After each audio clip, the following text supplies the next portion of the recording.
Namaste and welcome. Every girl has the right to a childhood, to safety, and to decide her own future. Yet, around the world, 650 million girls have been married before they were ready. This year, Plan International Annual State of the World's Girls Report 2025 focuses on the voices and experiences of girls living through child marriage, a practice that, despite global policy action, remains tragically widespread. Based on deep conversation with 251 girls and young women who are or have been married or in an union across 15 countries including Nepal, we learned that this rights violation is increasingly urgent to confront, especially amid a global pushback against girls' and women's rights. Poverty and deep-rooted gender norms are the primary drivers. These marriages often rob girls of their ability to make decisions and increase their risk of violence. The cost of ordered marriage. The data collected across these 15 countries reveals a striking commonality in girl suffering.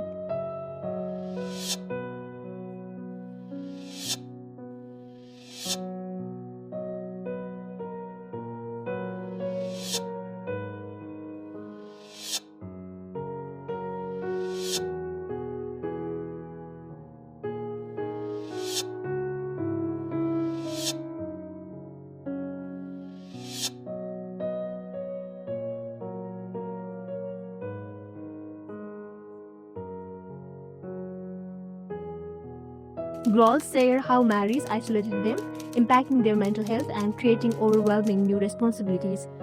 As Farahana, 21 from Bangladesh, eloquently put it, getting married before the age of 18 is not right. It disrupts education and it poses risks to my health. How can I, being a child, raise another child? This is the reality for girls globally, and it is the reality for many here in Nepal. The report shows that 35% of women aged 20 to 24 were married or in unions before the age of 18. Nepal has the third highest rate of child marriage in South Asia.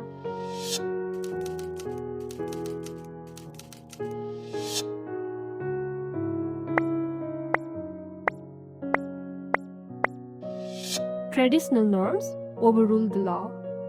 The study found that entrenched social and gender norms combined with informal laws are often more powerful than national legislation. In Nepal, girls are trapped by community expectation even when they know it is wrong.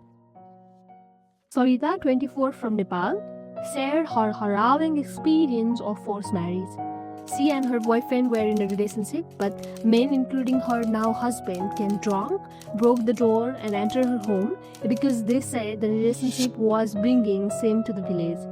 Sarita was forced to marry due to this shame, though she had wanted to wait until she was 20 or 21. The burden of honor and abuse. Girls in Nepal are pressured to endure suffering to protect their family's reputation. Vinita, 19 from Nepal, who was forced into marriage at 13, explains this pervasive cultural mandate because our society says a girl must protect her family's honor. That's why many girls stay even if they suffer a lot. Chitrukala, 24 from Nepal, summarized the loss of agency when she stated, people say once you are married, you have to follow your husband's path. Isolation and mental health. Once married, girls face immense pressure for domestic drudgery and high expectations from their in-laws. Manita, 22 from Nepal, described the stress of living with strangers.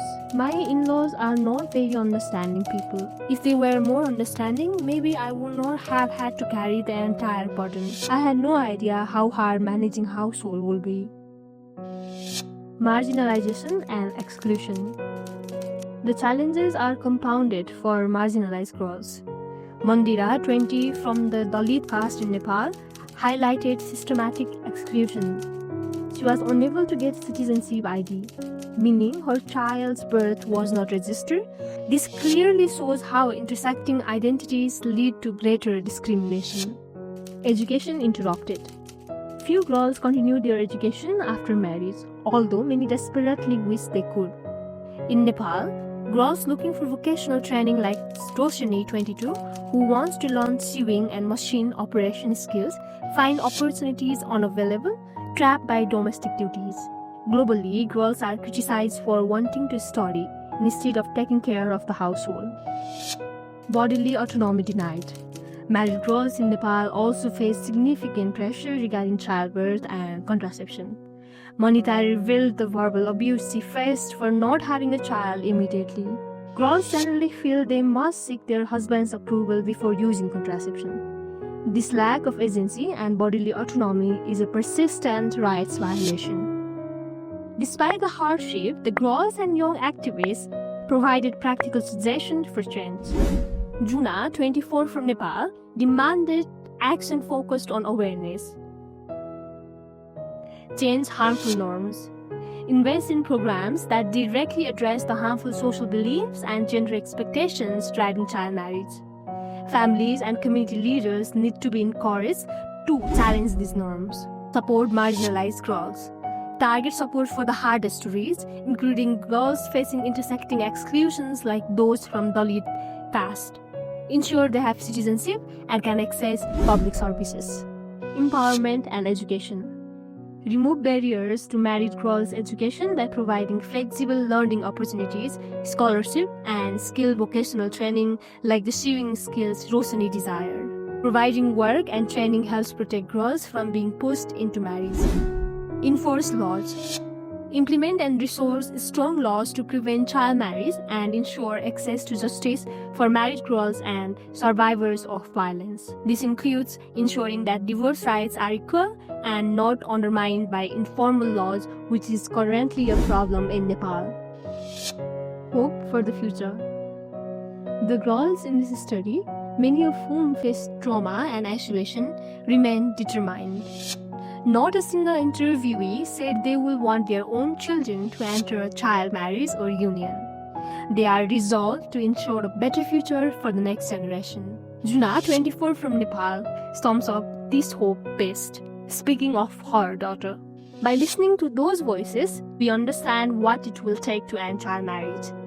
It requires sustained investment, coordinated action, and above all, the courage to challenge the deeply rooted norms that govern girls' lives. Child marriage still denies thousands of Nepali girls their childhood, their education, and their futures. But change is possible.